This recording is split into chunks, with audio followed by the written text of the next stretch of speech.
Bienvenue sur votre chaîne École du Futur, c'est Moussa Diallo, professeur de SVT. Aujourd'hui, c'est le plaisir de continuer avec vous le programme de la classe de 3e en SVT. Aujourd'hui, nous allons voir le cours numéro 10 intitulé Aide à l'immunité. Le cours d'aujourd'hui s'articule seulement autour de deux points. Dans le premier point, nous verrons la prévention et ici, nous allons principalement voir le contexte historique dans lequel le vaccin a été découvert. Quels sont les scientifiques qui sont le plus remarqués dans la découverte du vaccin, mais également nous verrons en réalité le principe de la vaccination. Et c'est la partie la plus essentielle du cours, c'est celle que je voudrais que vous compreniez le plus durant le déroulement de ce grand temps. Ensuite, au grand 2, nous allons voir les méthodes qui permettront de traiter une maladie infectieuse. C'est bon, une maladie en réalité provoquée par un micro-organisme. Au clair, nous allons voir ici la sérothérapie, nous allons voir la sérovaccination, nous allons voir la différence qui existe entre la sérothérapie et la vaccination, nous allons voir l'antibiothérapie et nous finirons le cours par réaliser un antibiogramme. À la fin maintenant de la leçon, je vais vous donner un bonus qui va vous permettre de mieux comprendre le cours et qui vous permettra de faire une application directe des connaissances que vous aurez acquises durant le cours. Alors sans plus tarder, abordons le grand 1. Le grand 1 s'intitule La prévention, la vaccination. Donc, vous avez compris que rien que le titre indique que la vaccination sert à prévenir. Mais avant de rentrer dans le vif du sujet, on va d'abord voir la découverte du vaccin. En ce qui concerne cette découverte du vaccin, il faut comprendre qu'il y a deux scientifiques qui sont le plus illustrés dans la découverte du vaccin, notamment un scientifique du nom de Edward Jenner, qui est un médecin anglais. Vers le XVIIIe siècle, il a travaillé sur la variole et il a fait des constats qui lui ont poussé en réalité à émettre des hypothèses qui ont été par la suite approfondies par un autre scientifique français du nom de Louis Pasteur. Lui, c'est un biologiste, un médecin français. Vers le 19e siècle, il a approfondi, il s'est basé sur les travaux de Jenner et il a enfin travaillé sur des bactéries pour enfin en réalité découvrir plus tard le vaccin. Concrètement, qu'est-ce que Louis Pasteur a fait? Retenez que Louis Pasteur a réalisé 3 séries d'expériences. Il a utilisé en réalité des micro-organismes qu'on appelle bactéries. Il a utilisé 2 formes de bactéries. Donc, qu'est-ce qu'il a fait en premier? Il a pris des cultures fraîches, virulentes de bactéries. Cela signifie que c'est des bactéries qui ont le pouvoir de tuer les sujets auxquels ils seront inoculés. La preuve, c'est que lorsqu'il a pris les cultures fraîches virulentes de bactéries, quand il les a inoculées au niveau d'un lot de poules A, 1 à 2 jours plus tard, toutes les poules sont mortes. Donc, les cultures fraîches virulentes de bactéries ont le pouvoir, en réalité, de tuer les organismes qui vont les recevoir. Deuxième expérience, qu'est-ce qu'il a fait? Il a pris des cultures fraîches virulentes de bactéries qu'il a oubliées dans son laboratoire pendant plusieurs semaines, jusqu'à ce que ces cultures virulentes deviennent des cultures vieilles de bactéries. Alors, les jeunes bactéries sont devenues des bactéries vieilles. Et ici, quand on parle de culture vieille de bactéries, retenez que c'est des bactéries qui ont perdu leur caractère virulent. Ça veut dire que c'est des bactéries qui n'ont plus la possibilité de nuire ou bien d'entraîner la mort des sujets auxquels ils vont être inoculés. La preuve, lorsque Louis Pasteur a pris ces bactéries vieilles, il les a inoculées cette fois-ci au niveau d'un lot de poules baies.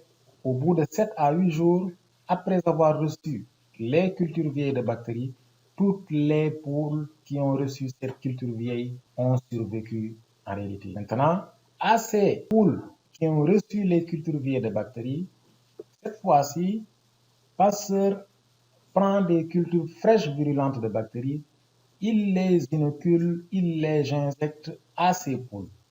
1 à 2 jours plus tard, il constate que toutes les poules ont survécu. Contrairement au lot de poules A, qui étaient tous mortes, les poules B ont survécu à l'injection des cultures fraîches virulentes de bactéries. Mais vous avez compris que avant de recevoir l'injection des cultures virulentes de bactéries, les poules B avaient d'abord reçu au préalable les cultures vieilles de bactéries. Donc, voici les étincelles qui ont éclairé en réalité l'esprit de Louis Pasteur pour pousser ses études et voir quel a été l'effet des cultures vieilles de bactéries pour empêcher en réalité la mort des poules B. Donc, c'est ce qui a poussé en réalité Louis Pasteur à peaufiner ses études, à approfondir ses études pour étudier l'effet des cultures de bactéries afin de découvrir le principe de la vaccination, ce qui nous permettra de faire une transition au petit 2. En effet, le principe de vaccination peut être expliqué comme suit. Le vaccin que vous voyez ici, il contient un micro-organisme. Ce micro-organisme est un microbe inactif. Quand il a été injecté au corps du sujet, le système immunitaire de ce sujet l'a considéré comme un élément n'appartenant pas au soi. Alors, tout bonnement, il va se mettre à réagir. Et il réagira en produisant des anticorps.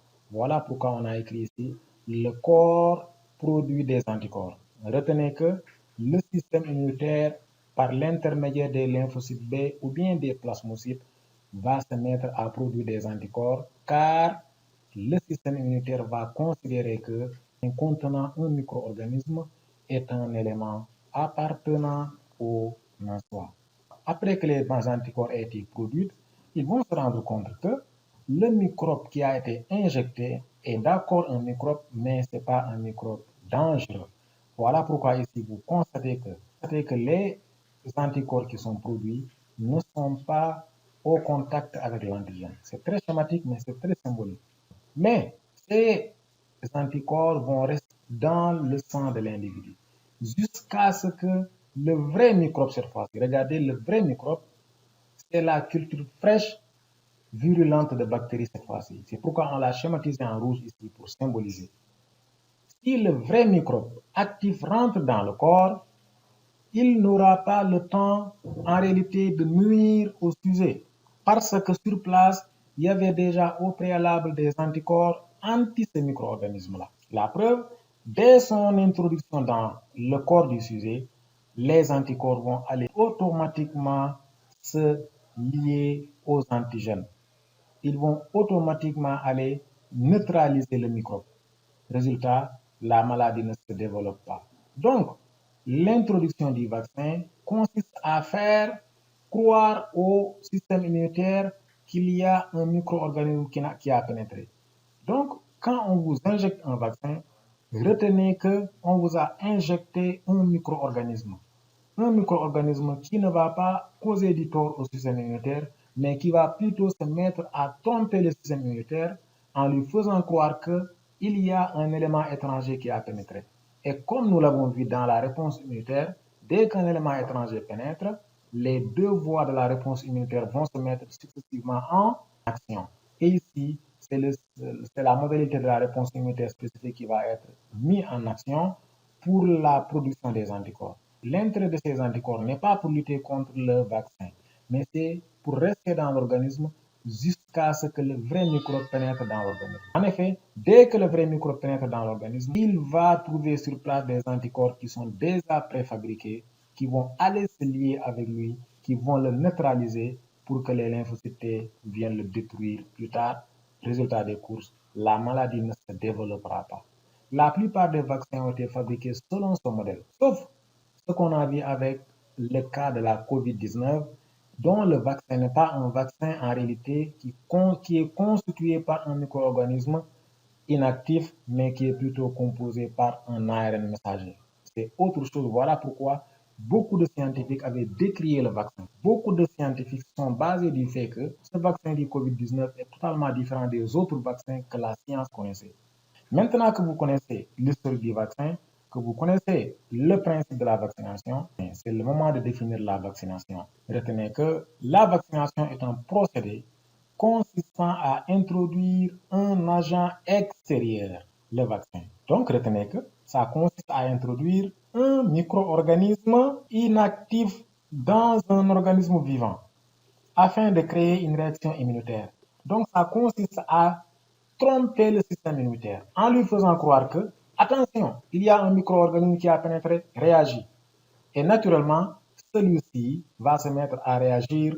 La réaction du système immunitaire se traduira par la production des anticorps qui vont rester pendant très longtemps dans l'organisme. Selon le type de vaccin, ces anticorps qui sont fabriqués vont rester là-bas et attendre le vrai microbe. Une fois que ce vrai microbe pénètre dans l'organisme, il n'aura pas le temps de nuire à l'organisme car les anticorps vont automatiquement aller à sa rencontre pour le neutraliser afin de faciliter sa destruction. Résultat, la maladie dans ce cas ne se développera pas. Voilà pourquoi les vaccins sont utiles pour les individus. Mais il faut comprendre que la durée de vie des anticorps qui sont produits à la suite de l'injection d'un vaccin ne sont pas partout les mêmes et ne sont pas toujours en réalité durables. Voilà pourquoi il faut procéder à des vaccinations de rappel, ce qui va nous permettre d'avoir le petit 3. Pour comprendre les vaccinations de rappel, il faut se rappeler des cours sur la réponse immunitaire. Nous avions parlé d'une réponse primaire et d'une réponse secondaire. Si vous n'avez pas encore vu cette vidéo, je vous invite à cliquer sur le petit i qui s'affiche en haut de votre écran pour voir le cours sur l'immunité et la réponse immunitaire dans laquelle nous avions largement développé sur la réponse primaire et la réponse secondaire. Nous avions dit que la réponse secondaire permettait d'avoir une quantité d'anticorps beaucoup plus élevée à une vitesse très, en réalité, rapide. Donc, en un laps de temps, le système immunitaire se mettait à produire beaucoup d'anticorps.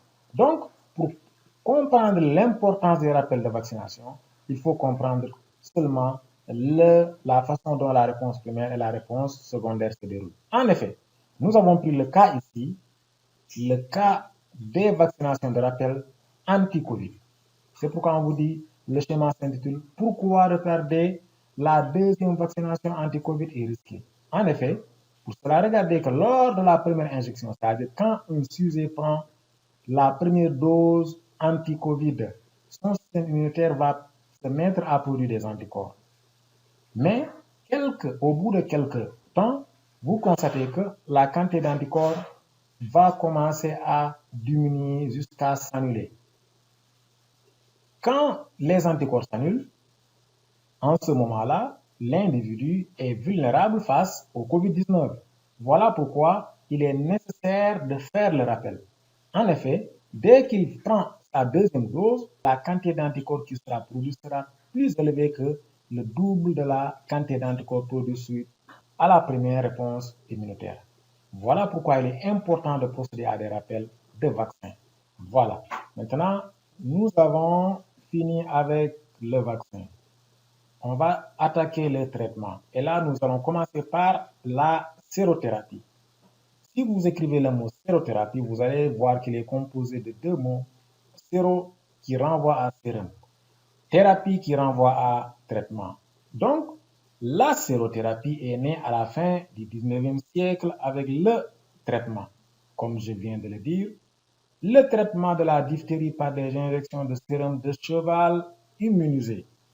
Donc, il consistait à prélever le sérum d'un cheval qui est immunisé contre la diphtérie pour soigner un autre cheval qui souffre de la diphtérie. Passons maintenant au principe de la sérothérapie. Le principe de la sérothérapie est simple à comprendre. En effet, il consiste à l'injection d'un sérum contenant les anticorps prêts à jouer un rôle anti-infectieux dans l'organisme du receveur. En termes simples, il s'agit d'un transfert d'immunité d'un sujet à un autre. Au clair, retenez que si vous avez deux chevaux A et B, le cheval A est immunisé contre la diphtérie, c'est-à-dire le cheval A avait souffert de la diphtérie. Le système immunitaire a produit des anticorps qui ont lutté contre les bacilles diphtérie jusqu'à ce que le cheval A ait guéri de la diphtérie. On dira qu'il est immunisé contre la diphtérie. Donc, si un cheval B souffre de la diphtérie, on va prélever le sérum du cheval A qui contient des anticorps antidiphtériques, l'injecter au cheval B qui souffre de la diphtérie. Ce faisant, les anticorps antidiphtériques vont se lier aux bacilles diphtériques qui sont dans l'organisme de B, le neutraliser pour faciliter la destruction de ces bacilles-là et ainsi la maladie va arrêter de se développer dans l'organisme du cheval B. Maintenant, passons à la définition de la sérothérapie. Qu'est-ce que la sérothérapie? La sérothérapie est une utilisation thérapeutique de sérums d'animaux ou d'humains riches en anticorps spécifiques et capable de neutraliser un antigène microbien. Cet antigène microbien peut être une toxine, une bactérie, un venin ou un virus. Donc, c'est lorsqu'on prélève les anticorps qui sont dans le sérum de l'animal immunisé et on l'injecte à un autre animal. Maintenant que vous connaissez le principe de la vaccination et le principe de la sérothérapie, quelles sont les différences fondamentales qui existent entre le vaccin et le sérum? Retenez que, fondamentalement, la prise d'un vaccin consiste en une injection, de même que la prise d'un sérum. Mais le contenu du vaccin est totalement différent du contenu du sérum. Le mode d'action du vaccin est totalement différent du mode d'action du sérum. En effet, le vaccin contient des microbes ou des toxines rendues inoffensives, comme ce que nous avions vu avec le principe de la vaccination développé par Louis Pasteur avec les cultures vieilles de bactéries. Donc, le microbe qui est dans le vaccin est un microbe qui est inoffensif, c'est-à-dire qui est incapable de provoquer un caractère pathogène. Tandis que le sérum, lui, il ne contient pas de microbes, mais il contient plutôt des anticorps produits par un autre organisme. Le mode d'action du vaccin est de procurer une action active d'une immunité spécifique. Cela signifie quoi? Le vaccin pousse le système immunitaire du receveur à réagir contre une éventuelle pénétration d'un microbe. Ça veut dire que c'est le système immunitaire du receveur qui va produire les anticorps qui vont lutter plus tard contre les micro-organismes offensifs.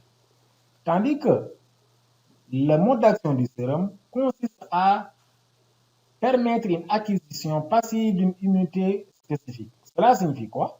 Cela signifie que le système immunitaire du receveur du sérum ne produit pas des anticorps, car ceux-ci sont déjà dans le sérum.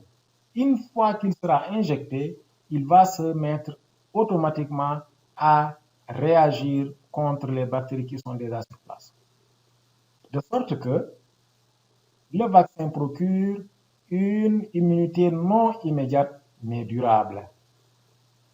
Tandis que le sérum, lui, il procure une immunité immédiate mais de courte durée. Maintenant, nous allons passer à un autre concept, la sérovaccination. Pour mieux comprendre la sérovaccination, traitons cette activité que voici. On vous dit, la sérovaccination est un traitement qui associe le sérum et le vaccin. Le document ci-dessous présente l'évolution du taux d'anticorps en fonction du temps. Donc, chers élèves, regardez bien, vous avez à ce niveau, le document contient 3 courbes. En effet, la courbe A représente les anticorps apportés par le sérum. La courbe B représente le taux sanguin global et enfin la courbe C représente les anticorps produits suite à la vaccination. Regardez comment la prise d'une sérothérapie est importante pour un sujet. En effet, quand un individu prend une sérovaccination, les anticorps qui sont apportés par le sérum sont très importants au moment de la prise. Mais au fur et à mesure que le temps passe, ce taux d'anticorps diminue progressivement jusqu'à s'annuler au bout de la 8e semaine. Mais il est important de comprendre qu'il n'y a plus d'anticorps apportés par le sérum 8 semaines plus tard, mais à côté, la quantité d'anticorps produits à la suite de la vaccination qui est dans la sérovaccination évolue progressivement et inversement avec l'évolution de la quantité d'anticorps apportés par le sérum. De sorte que lorsque la quantité d'anticorps apportés par le sérum est en deçà du seuil d'immunité, ce point-là représente le seuil d'immunité. Si on fait une projection orthogonale de ce point-là, au niveau du taux d'anticorps, on va avoir une droite qui va passer par là et qui va représenter le seuil d'immunité. Donc, Lorsque la quantité d'anticorps apportée par le sérum est inférieure au seuil d'immunité, au même moment, la quantité d'anticorps produite suite à la vaccination est supérieure au seuil d'immunité. Et plus la quantité d'anticorps apportée par le sérum diminue jusqu'à s'annuler, plus la quantité d'anticorps produite suite à la vaccination évolue et durablement. Voilà pourquoi on dit que le vaccin procure une immunité durable alors que la sérothérapie procure une immunité immédiate mais non durable. Immédiate parce qu'au moment de la prise, la quantité d'anticorps est maximale. Mais 8 semaines plus tard, la quantité d'anticorps s'annule. Voilà pourquoi on dit que c'est immédiat à ce niveau, mais c'est non durable parce que 8 semaines plus tard, on n'a plus des anticorps produits par la sérothérapie. On dit que le vaccin procure une immunité non immédiate mais durable parce qu'au moment de l'injection du vaccin, la quantité d'anticorps apportée par le vaccin est égale à 0. Mais au-delà de la 10e semaine, la quantité d'anticorps apportée par le vaccin est maximale et ça peut rester ainsi pendant très longtemps. Au clair, regardez bien, la sérovaccination consiste en une injection en même temps du vaccin et du sérum, mais il est important de prendre les deux injections-là en deux endroits différents du corps. Par exemple, vous pouvez prendre pour le sérum au niveau d'un membre, pour le vaccin au niveau d'un autre membre pour éviter qu'il y ait une réaction entre les anticorps du sérum et les antigènes du vaccin, ce qui annulerait le traitement. Elle réunit les anticorps de la sérothérapie et les anticorps de la vaccination en offrant une immunité immédiate d'une part et une immunité durable d'autre part. Donc la sérovaccination permet de soigner immédiatement grâce à l'action du sérum et de protéger plus longtemps grâce à l'action du vaccin. Maintenant, voyons un autre procédé de traitement qui est cette fois-ci l'antibiothérapie. Voici le document. Comme vous pouvez le voir, il représente en réalité la variation du nombre de bactéries par millilitre en fonction du temps dans deux milieux différents. Dans le premier milieu qui est représenté par la courbe rouge, représente le milieu témoin, c'est-à-dire le milieu dans lequel on n'a pas mis des antibiotiques. C'est-à-dire cet individu, on lui a injecté des bactéries virulentes sans lui injecter des antibiotiques. À cette personne-là, on lui a injecté des bactéries virulentes, mais par la suite, on lui a donné des antibiotiques. Donc, regardez bien, répondons aux questions pour mieux comprendre l'action de ces antibiotiques. On vous dit, première question, donne le nombre de bactéries présentes dans chacun des cultures au moment de l'inoculation, 6 heures après et 14 heures après l'inoculation de l'antibiotique. Deuxième question, indique l'effet de l'antibiotique sur le développement des bactéries. Au moment de l'inoculation, les deux milieux contiennent la même quantité de bactéries. En effet, partout vous avez 10 puissance 5.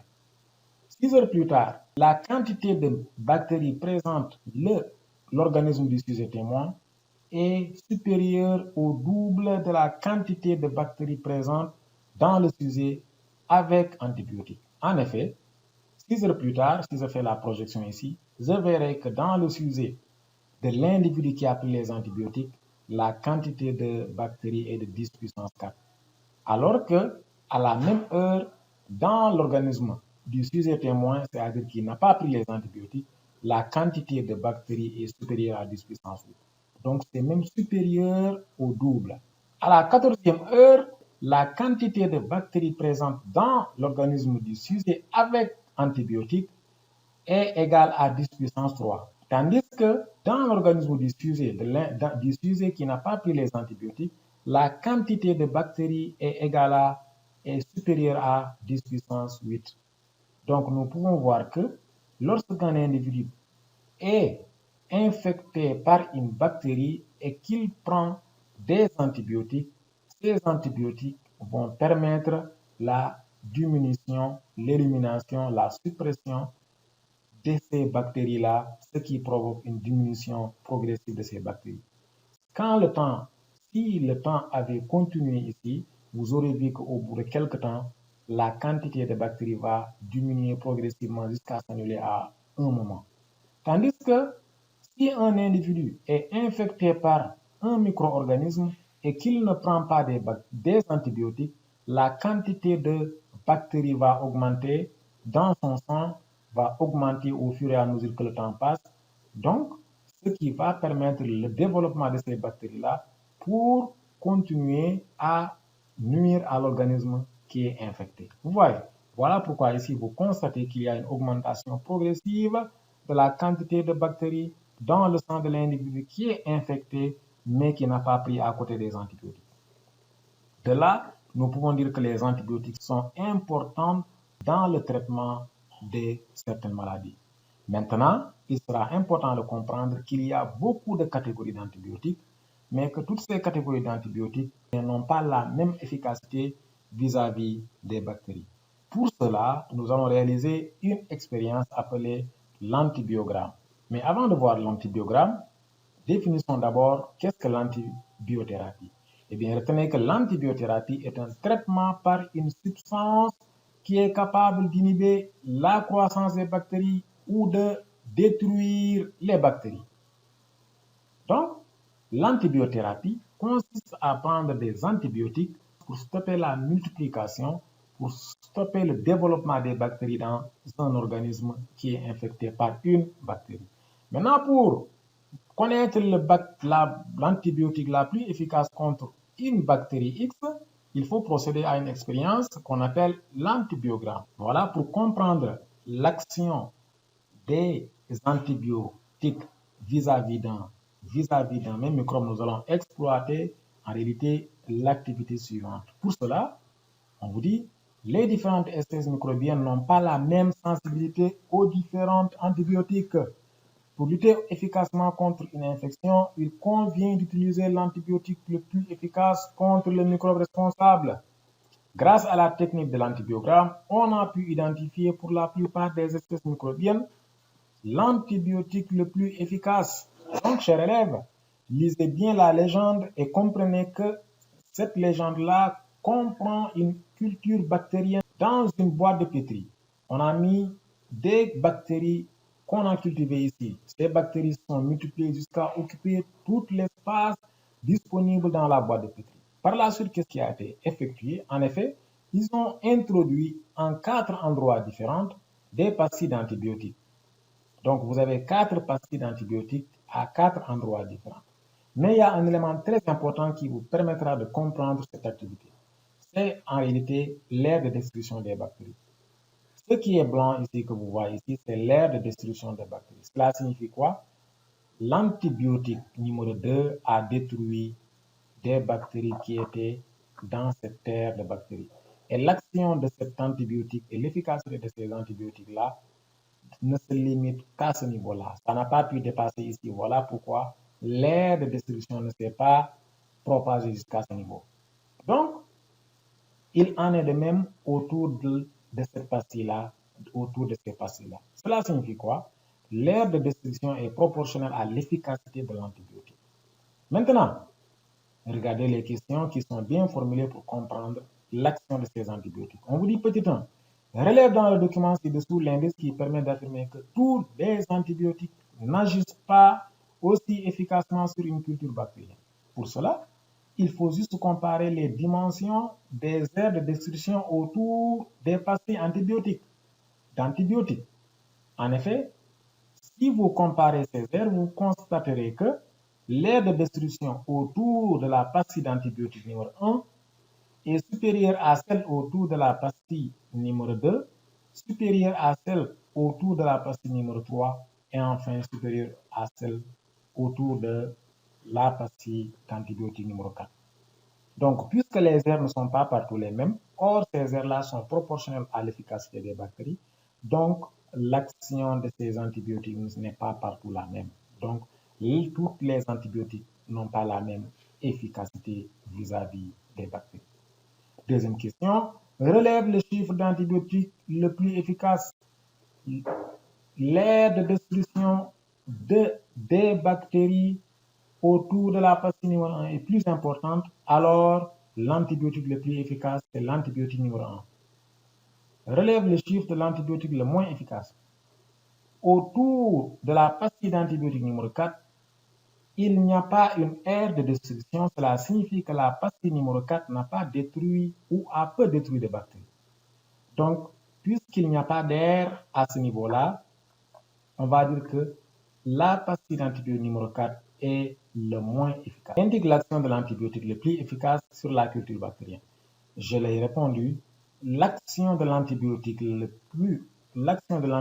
plus efficace consiste à tuer toutes les bactéries qui sont autour jusqu'à un rayon qui est semblable à celui-là, au même rayon. C'est-à-dire toutes les bactéries qui sont situées à ce rayon-là ont été détruites efficacement par la pastille d'antibiotique numéro 1. Donc voici l'antibiogramme.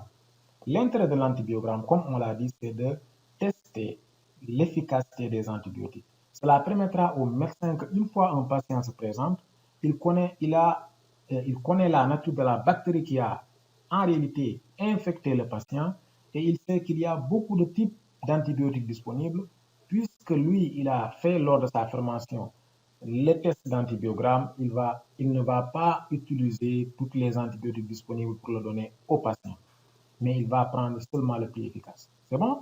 Alors, définition, qu'est-ce que l'antibiogramme? Retenez que l'antibiogramme est une analyse permettant de déterminer la sensibilité d'une bactérie à divers antibiotiques.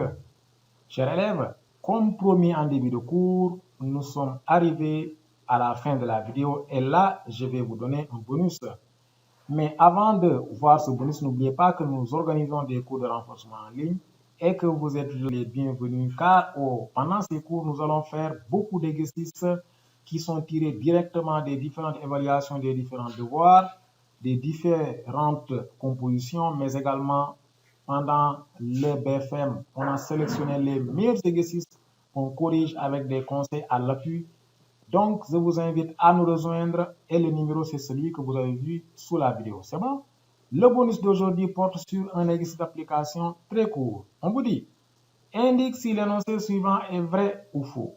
Souligne la lettre V si l'énoncé est vrai et la lettre F si l'énoncé est faux. Énoncé, un antibiotique n'est pas efficace contre tous les types de microbes. Donc, si l'énoncé est vrai, vous soulignez V. Si l'énoncé est faux, vous mettez F. Chers élèves, c'est la fin de la vidéo. Merci de l'avoir suivi. N'oubliez pas de vous abonner, de liker et de partager la vidéo. Merci et à très bientôt.